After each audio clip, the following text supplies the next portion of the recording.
Welcome to the ThePPod.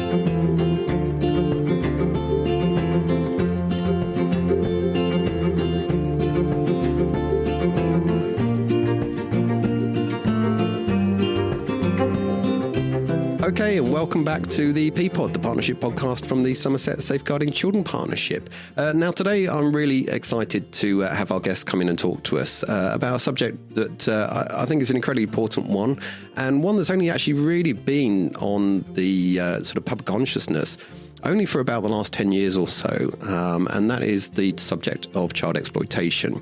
Now, as I say, this is a fairly kind of new sort of concept and recognition in terms of safeguarding, and really came out from some of the national reviews, such as the Rotherham Inquiry, where for the first time we identified and recognised risks to children and young people outside of the home environment. And up until that point, it was very much focused on parents and whether they could or couldn't be protective towards their children. So coming out from Rotherham and some of these other national cases, we really started to recognise those risks outside of the home to children, and started to really think about how we can put in place safeguarding measures to protect them.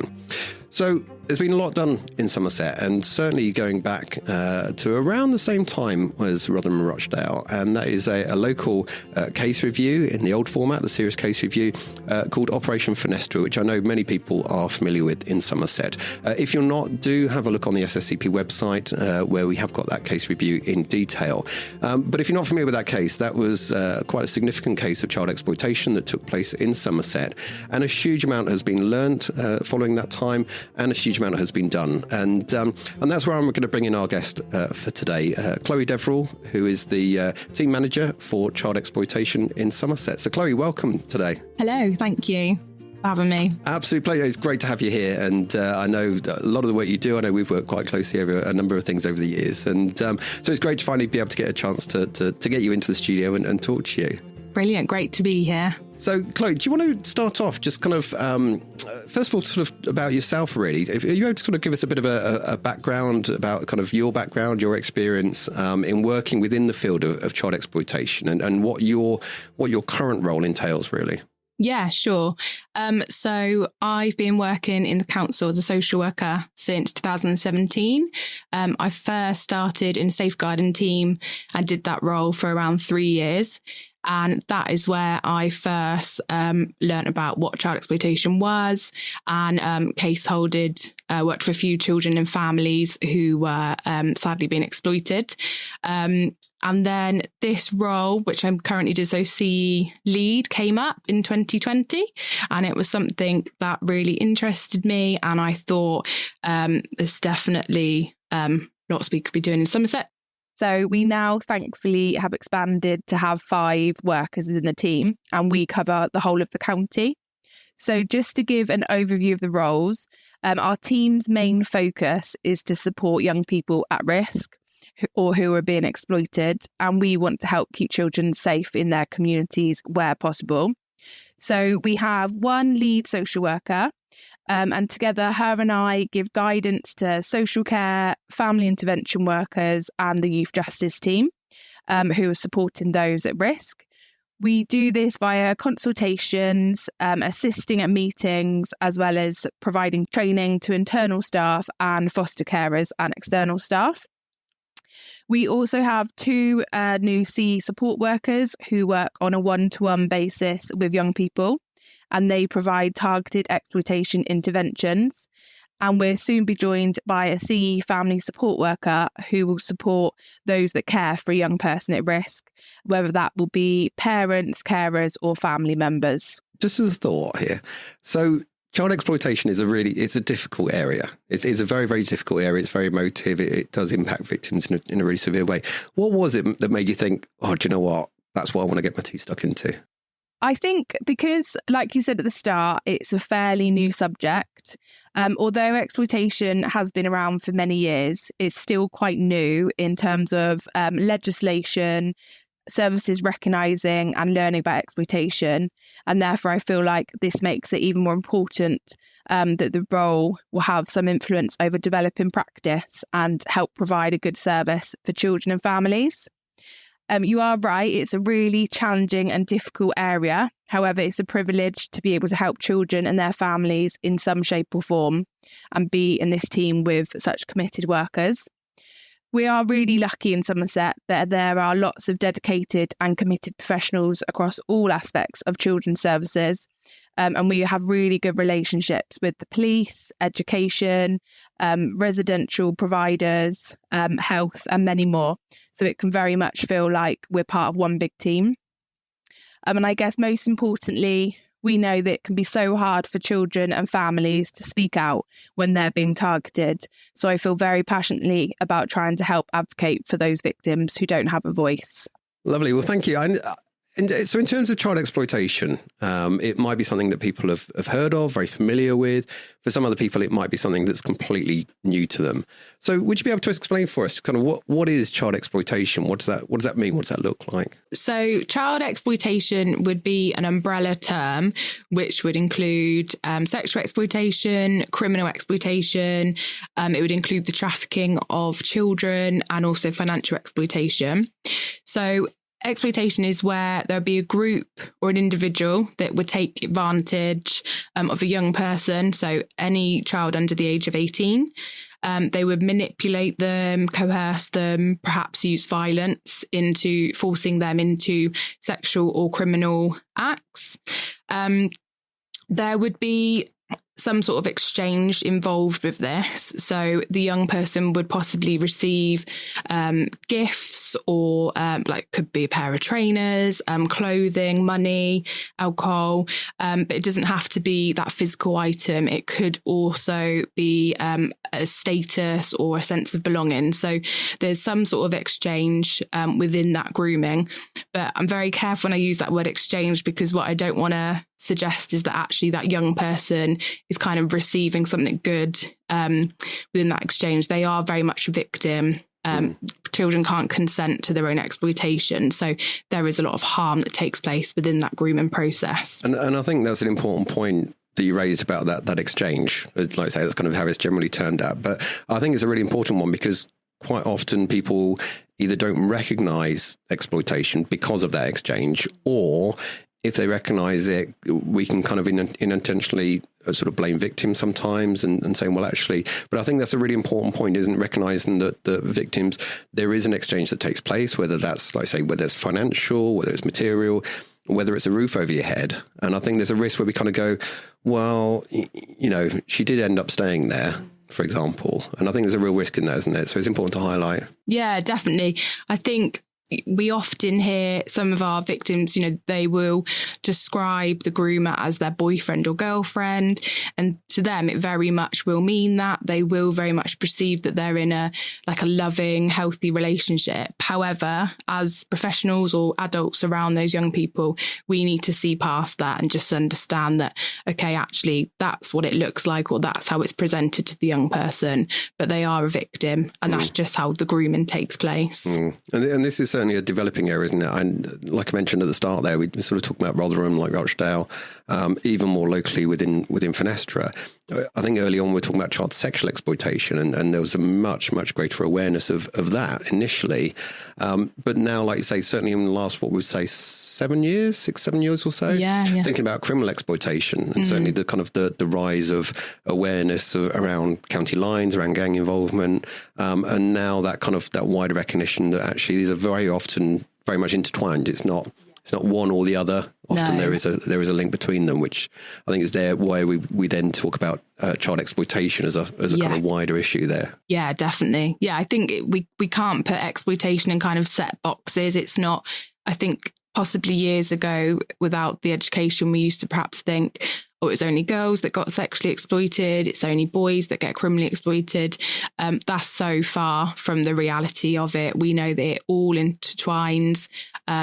We know that we're seeing an increase of girls that are being criminally exploited. There's an increase in boys that are being sexually exploited. There's no sort of set typical way that exploitation happens, or there's no typical victim. It's very much, all very complex and ongoing situation. So what are we kind of looking at in terms of the kind of the current sort of prevalence and trends of exploitation, both nationally and I guess on a more local basis? Do we see the same things locally as we see across the country, or is there anything sort of different within Somerset that we tend to see? Yeah, I think our Somerset picture definitely reflects what we see nationally. So through my work, I have to speak to a lot of different local authorities and kind of national charities. And what we're all seeing is that criminal exploitation appears to be on the rise. And that has kind of been gathered through data and numbers. And what appears to be the case is that sexual exploitation is decreasing. However, even though we've all acknowledged that that's the picture we're seeing, we all agree that it doesn't reflect the reality. Right. I think we know that with exploitation, like many forms of harm, it's really underreported, and we never really know the true scale of what is going on. There could be many different reasons why we think that criminal exploitation is increasing. For example, it could be said criminal exploitation is perhaps a little bit more obvious to detect because, like you said, with county lines and children possibly kind of listening to different music or things that goes on triggers that criminal exploitation response. However, is sexual exploitation possibly a little bit harder to detect? It could possibly be a little bit of a harder topic to have with that young person. So I think, although that does seem to be the national and local picture in terms of the statistics and data, we know that actually we need to see past that and understand that exploitation in all its forms is increasing. And you mentioned about sort of boys and girls being vulnerable to both criminal exploitation and sexual exploitation. And what sort of age ranges are we talking about with children here? Do we tend to kind of really thinking about the older teenagers, or we kind of looking right the way across the age span, really? So I think it's fair to say that groomers in exploitation doesn't discriminate. So a victim could be any age, any gender, any background. There's not that typical victim. However, what we do tend to see, especially in Somerset, is that older teenage years. So I was actually looking the other day, and I think 15-year-olds are our kind of most targeted age. With that being said, it would very much change. So I could look at the same kind of information within 2 months, and that could be a completely different age. So I don't want to give any kind of false information on this is the particular age to look for. I think worryingly, we are seeing victims become younger and younger. Nationally, I've heard that there's children as young as 8 years old that are being exploited. So as you can imagine, it's a pretty horrific picture. And I think along with that as well, we kind of can sometimes have these kind of images of the type of children that are affected by exploitation. But I know, again, nationally and locally, that's certainly not the case in terms of those kind of stereotypes of which children are more likely to be exploited. But do you see that as well? Yeah, definitely. Yeah, we never quite, see actually there's a typical kind of person. It's, any age, any background, any culture. I think in the past, we very much used to use that word vulnerable and suggest it only vulnerable children. But actually, exploitation can target any young person from any background. And I think what we've especially seen in the last couple of months is exploiters have in particular targeted young people that don't have any additional services, whatever capacity that might look like, but young people that don't have any kind of support. So it's less oversight as such. I remember a young person a number of years ago said to me, who from quite an affluent family, high achieving at school, straight A's, really good school attendance, no criminal record or anything like that, was involved in exploitation. And I remember talking to him and he sort of said to me, well, think about it. Who are the police going to stop going down the road? They're going to stop me that they don't know and I've got no record, and or are they going to stop somebody they know fully well, they know their family, they know everything else. Think about it. And I thought it's a fair point to make. Yeah, exactly. That's exactly right. I think the term that we've been hearing is being used as clean skins. Yeah. So children that don't have any, like you say, criminal background, no involvement, they tend to describe those young people as clean skins, and they're the ones that are being targeted quite often. we kind of mentioned about the impact on victims here. And obviously it does have a very profound impact on victims. And particularly, I think, like you mentioned earlier, often victims not even recognising they are victims of abuse, feeling like they're in relationships with the abuser, for example, that boyfriend model that you mentioned there. And what would you feel are those kind of immediate and the long-term impacts of exploitation on children, really, as victims? And how do you see it sort of affecting their emotional and mental health and their well-being? I think it impacts every aspect of a child's life. So sometimes certain things can be more obvious, but we would see that actually it impacts on a child's mental health and well-being. So they may be made to feel kind of really low, and is it kind of dehumanized, because that's very much part of the grooming process. We see a big pattern in terms of children not attending school anymore, so right. Not having their education provision and not reaching their education potential. We often see really kind of low self-esteem, and that actually, we've heard a few young people say, well, I might as well do this because what's the point? I've got nothing else going on for me. It's as if that grooming and that harm from that groomer has just taught them that actually this is all they're good for, which we know obviously isn't the case. I think we see a lot of strain between families, because obviously we know that it's incredibly traumatic for family members or whoever's caring for that young person. And for that time being, it can really put a strain between children and their carers and family members and siblings. We often see physical injuries, self-harm. It could be perhaps that young person is trying to get away from that groomer and they're physically injured and threatened, the kind of emotional impact that will come with being threatened. And I think that definitely carries out through the rest of their life. That grooming process is quite a complex process that actually is very hard for a human to ever come to terms with, and quite difficult to ever really acknowledge, isn't it, that I was a victim of that harm. And of course, sometimes we do see that children are criminalised. Obviously, we try and avoid that, and there's lots of really good work to not have young people go down that criminal route. But unfortunately, sometimes that can't be helped, and through exploitation they are. And then that can have an impact on employment, university and jobs later in life. So I think, there's definitely long and short term and kind of all aspects. Do you see a lot of victims blaming themselves for the exploitation? Yeah, definitely. So we often see at the start, victims will sort of laugh off if we try and suggest them, you're a victim. They would say, I'm very much in control.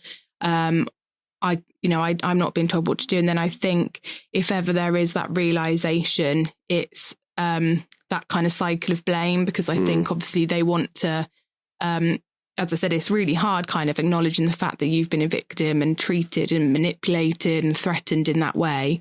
So I think it's for some reason, sometimes it's easier to kind of think, oh no, I chose that life, I chose to do that, when we know they didn't.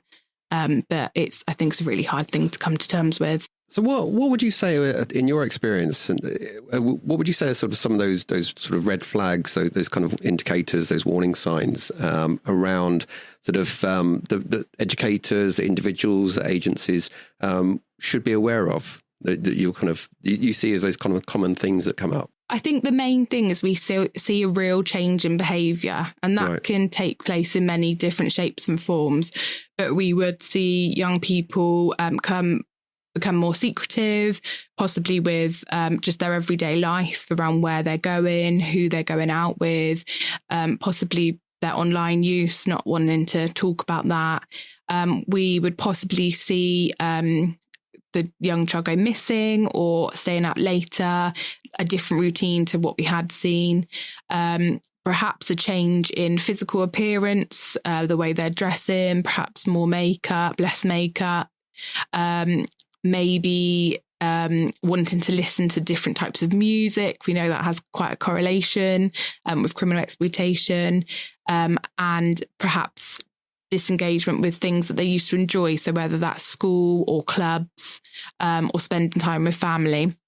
That all being said, I do think it's really hard, because a lot of the things I've just said are very much normal adolescent Teenage behaviour. behaviours, yeah. So it is really complex, and we do understand that, because actually it could be very healthy for a young person to become a bit more withdrawn and just a bit more private. That's just part of adolescent life, isn't it? But I think if you are the adult in that young person's life, you know them really well, or professionals working with that young person, just be really curious and kind of trust your instincts around, actually, is there something going on here?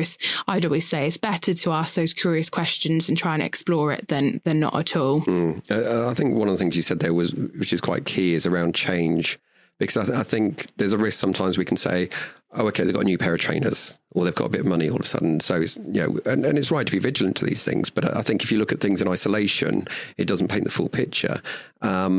Whereas it's about change, isn't it? Like you might have somebody who's naturally more withdrawn, they don't socialise so much, they spend more time online, but it's about that change from previous behaviours and sort of indicating that. Yeah, definitely. Yeah, it's just trying to suss it out, isn't it? What is going on and work. And I think just adding to that, the importance of trying to explore that is multi-agency working and working with other people. So are we linking in with schools, asking if perhaps they've seen a change? We know that education is a really important part of children's lives.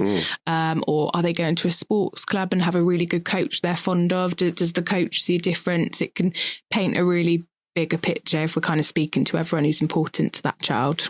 One thing I wanted to pick up on from what you were talking about is around some of the complexities around exploitation and how it's not straightforward. And we've already kind of talked, just we've been talking now about quite often, sometimes victims not recognising that they are being exploited. Sometimes we talk about those complexities around behaviour change, which might be perfectly normal. But also I think the complexities around those kind of traditional safeguarding methods and those traditional policing methods, often needing that solid concrete evidence to say, right, we can do something now. And I think certainly coming out from Rotherham inquiries, certainly coming out from Fenestra locally, was that recognition, actually, we've got to shift this thinking, and these traditional models just don't work in the sense. So, and what sort of complexities do you see around this? Yeah, I think there's a lot. I think we see that a lot of victims won't want to talk or share their story because they're worried that actually it won't lead to anything. It won't lead to any convictions. We know that a conviction isn't necessarily all the success for victims. They've still suffered that harm. But I think that's a big barrier in children and families wanting to share that story. Evidence is really hard because the young person's voice is so important, and obviously it will be believed. But I think that is the barrier for young people, is that worry that actually what I say won't be believed because they've been told by that groomer that actually no one's going to believe you. So that's then a really hard thing to come forward.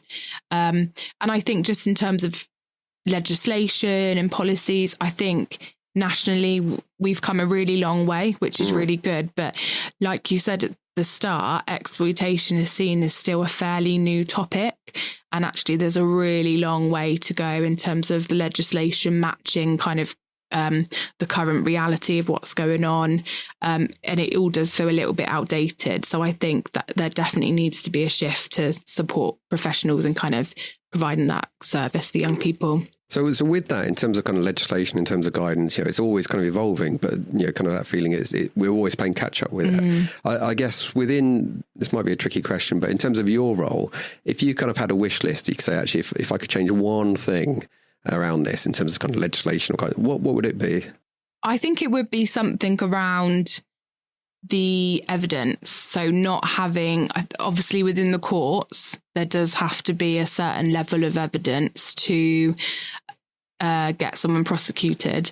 But I think, unfortunately, that can be a really hard thing to collect and not always available or really hard to prove, because actually there's so much responsibility on that young person sharing everything and feeding everything.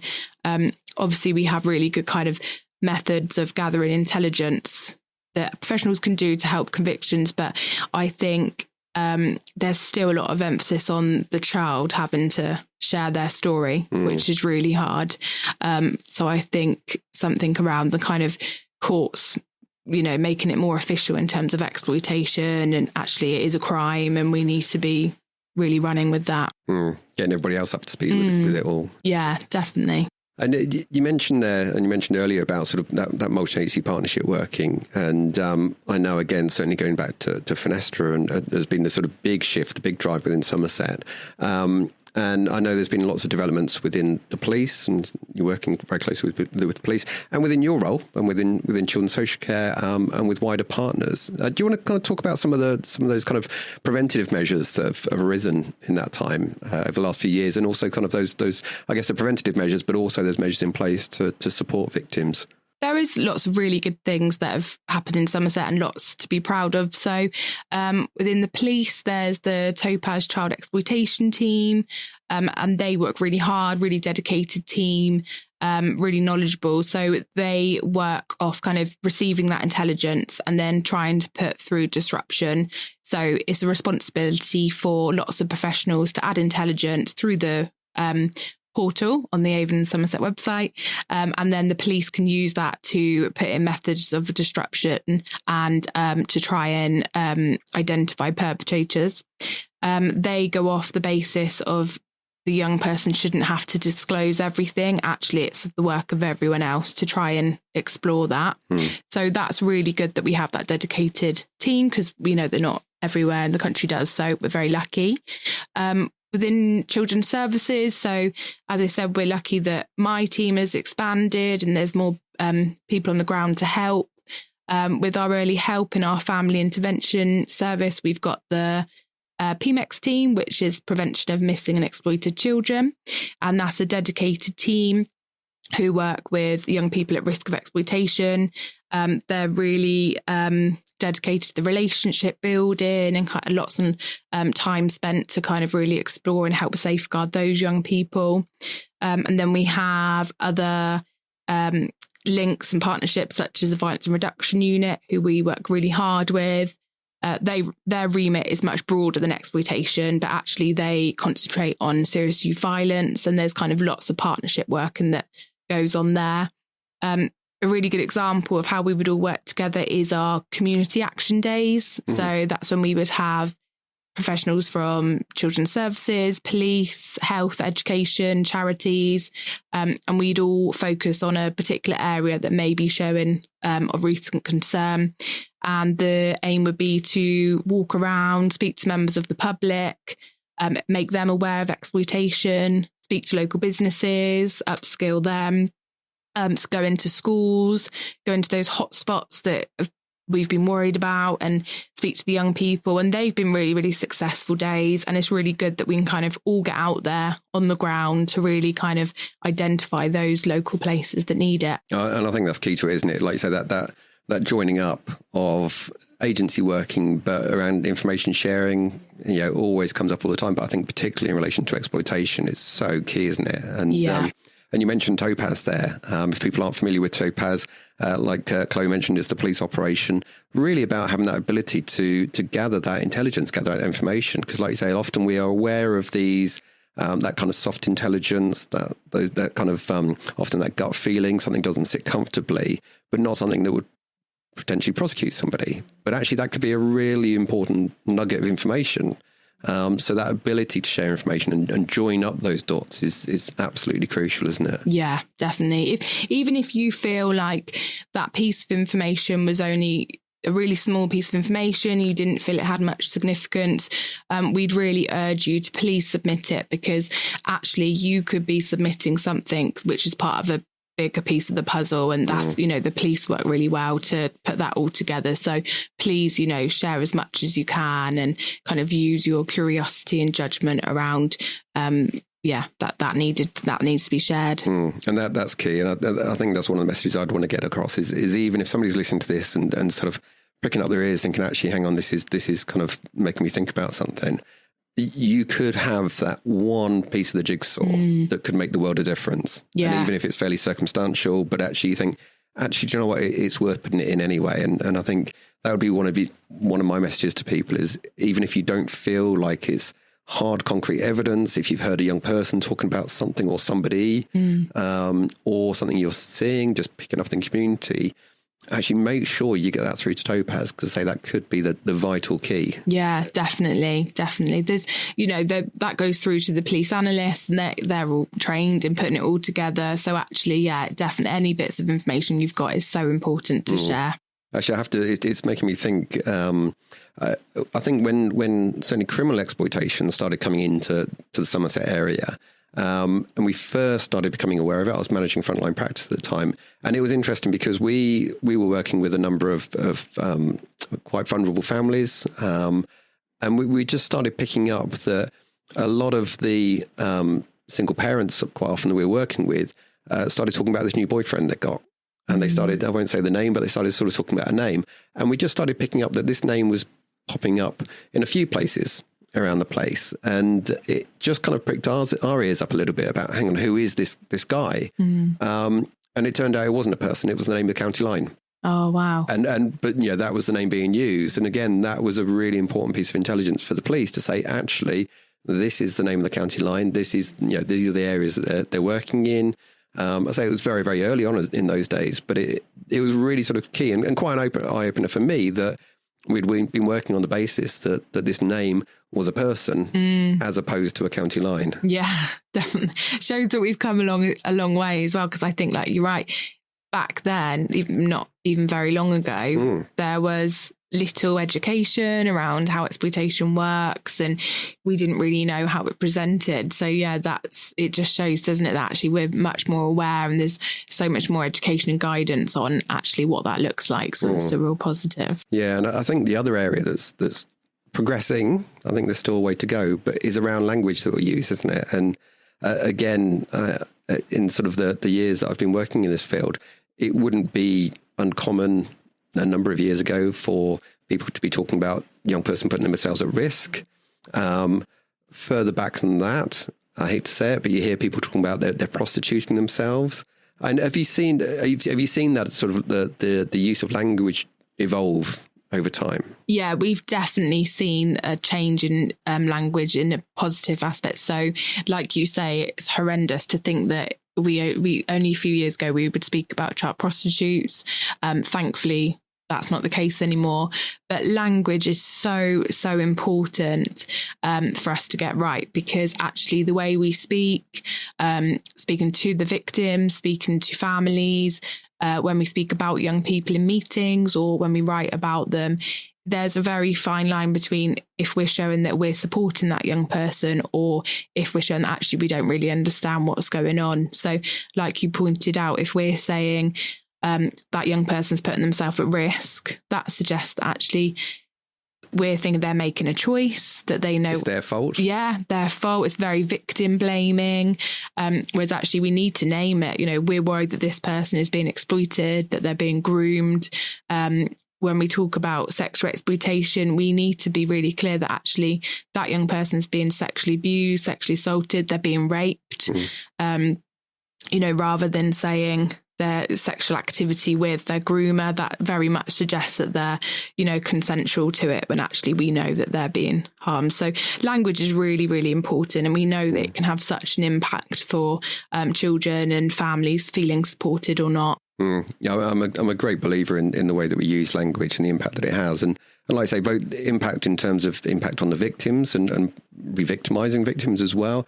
But also, I think, importantly, in the way that we as professionals approach our work. And I think there's a lot about that sort of subconscious use of language sometimes, which really has a steer on how we approach things. Like, say, if we are seeing somebody as they're putting themselves at risk, like, say, I think subconsciously it's it's kind of slightly their fault, really. And had they not done this, then it would probably been okay. And again, you hear that sometimes around abuse that's taking place, particularly towards women and girls, and that kind of feeling like, well, if she hadn't dressed like that, if she hadn't gone to that party, if she hadn't drunk, she wasn't drunk, then but actually the impact that has, say, both on the victim and the way that we approach working with families and children and recognise them as children first and foremost. Definitely. It can definitely impact on the interventions and the safeguarding that we put in place. And if we're speaking to different professionals and we're trying to describe what is happening, and if we,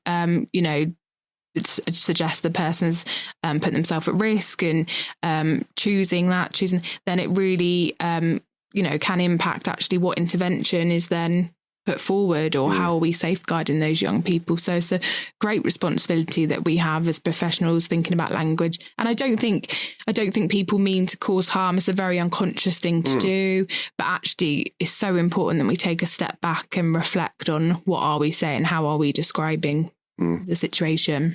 So have you got any sort of good examples? As I know it always sounds a little bit strange to me in a way when I sort of talk about exploitation being a relatively new thing and only really, as I say, going back to child sex exploitation and Rother and Rochdale only 10 years ago. I think we've come on a huge way since then. I still think we've got, like you say, a way to go with it. But it always sounds a little bit strange where it seems quite common sense now, doesn't it? Yeah. But I guess sort of in that time, in the time in your role, have you got sort of any sort of good examples where you've seen the work that you do or partners in the police or health or voluntary sector sort of working together to really kind of combat this? Yeah, I do have an example. I think it is a really hard thing to measure success with exploitation because obviously we don't know when the harm doesn't happen as such. But a good example we had in one area of Somerset was when a certain area in the community was being raised as an area of concern. So by multiple people from education, from community groups, from police. And we did a really good piece of multi-agency work. And so we initially got together and had meetings with all those different agencies, with police, with schools, whoever was involved, to really identify what young people we were worried about, to really identify what locations we were concerned about. So we were all clear on what the situation was. And then we put in a little plan in place around how we were going to try and make this area safer. The local police worked really hard in changing up that area, spoke to the local community members and councillors around making that area safer in terms of different restrictions, when to go into that area, when you couldn't go in there, physical adaptations. Our family intervention service did a really good pilot, an outreach pilot, and their team went along each week to do visits to the children out in the areas, but a really good relationship, really good rapport with all of these children, got their views on what was going on. And we just saw a really good shift in terms of these young people feeling safe in their community, because actually we can't ban every area that appears to be unsafe, and we can't put all restrictions on children, but actually we need to work together to make things better, migrate the risk as much as possible. And these children should be allowed out in the community and to spend time with each other where they want. But actually, what were we doing to kind of tackle that problem in terms of the context? And that was really good. I think we all worked really hard together, and it was definitely a multi-agency approach because we had everyone working on that within the interventions to try and make a change. Yeah, it's reminding me actually, and I think possibly you may have been involved with this, but I just thinking about another situation similar to what you were talking about, where actually there was lots of work done involving local PCSO, a park warden, there's a burger van that we're sort of working with, and a local youth group. And like I say, bringing all those partners together. And when we talk about everyone having that responsibility to safeguard children, actually that really sort of came into that own, is of getting all these people together, including, say, somebody that had a burger van, and saying, actually, let's work together on this, because they were raising concerns as well, which was brilliant. Yeah, definitely. It's really important to bring in anyone in the community, really, that is able to contribute, because actually children have really good relationships with lots of different trusted adults. And we say this all the time, but no one single agency can solve all of the concerns, can they? It's so important that we all work together. So just to kind of start rounding off, I guess I've got two questions for you. For any sort of professionals listening to this podcast, and I say it may have sort of just pricked up somebody's ears and think, actually, hang on, there is something I'm kind of aware of. What advice would you give to other professionals around exploitation, around reporting concerns? Yeah, so I'd say try and have really open discussions with that young person, share that you're worried, ask them what they think. And obviously, I understand that not a lot of young people are going to step forward and say, yes, I'm being exploited. They wouldn't even use that word, but just try and have that open dialogue so that that young person knows that someone's there for them and that actually they've identified that there's a slight change. That's really important to be consistent with that relationship building. And then if you are that adult that's worried, speak to other people around that child to try and build up that picture. And then to kind of develop identifying if there's something going on, I would suggest completing the Child Exploitation screening tool, which you can find on the partnership website. And that's a really good tool in terms of trying to identify what changes of behaviours we are seeing, perhaps the unknowns, and then kind of, if that's needed, speak to schools or make referrals into the front door so we can have a look at that and see if there's any interventions. The Avon and Somerset Police website have the intelligence portal, which is for professionals to submit any intelligence, any information when they're worried about a child or an adult that's been exploited. You can do that anonymously and you don't have to gain consent from the child. So I would urge everyone to do that if you have a piece of information. And there's always options to kind of ring up the consultation line just to get any further advice. But definitely share your concerns with those involved with that child. Brilliant. Thank you, Chloe. And we'll pop all the links for that into the description for this episode as well. I'm just thinking, you mentioned the Child Exploitation screening tool, which is really key there. Are there any kind of other tools, resources? I'm thinking as well, things like the Roth Pathway. Yeah, so we're really pleased in Somerset. We've recently developed a pilot, which is the Child in Need Risk Outside the Home plan, so referred to as Roth. And these plans really acknowledge that actually when a child has been exploited, the harm is within the community and outside the home.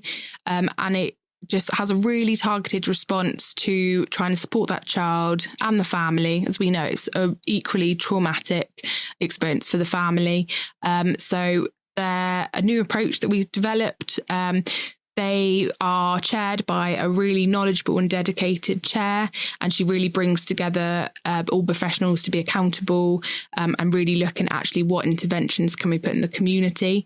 So that is approach we can take within children's services if it is appropriate. I think the other thing we need to recognise is, like we said, there's still a long way to go on that. We need to kind of recognise that. We can't ever rest on our laurels. But I think just to sort of credit to yourself, I think it was certainly recognised the work that you do and your colleagues do within children's services.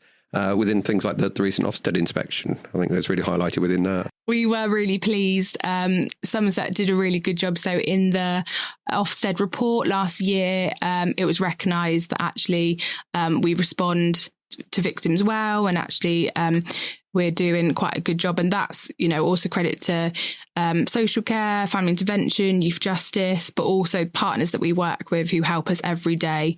So we were really, really pleased to receive that good report, because actually everyone does a lot of really good work every single day. So that's something to be proud of. Definitely. And we tend to kind of focus on where things go wrong, but I think it's important to learn from good practice as well. Yeah. I guess my last question to you would be, you've obviously done a lot of direct work with young people, known a lot of young people who have been exploited.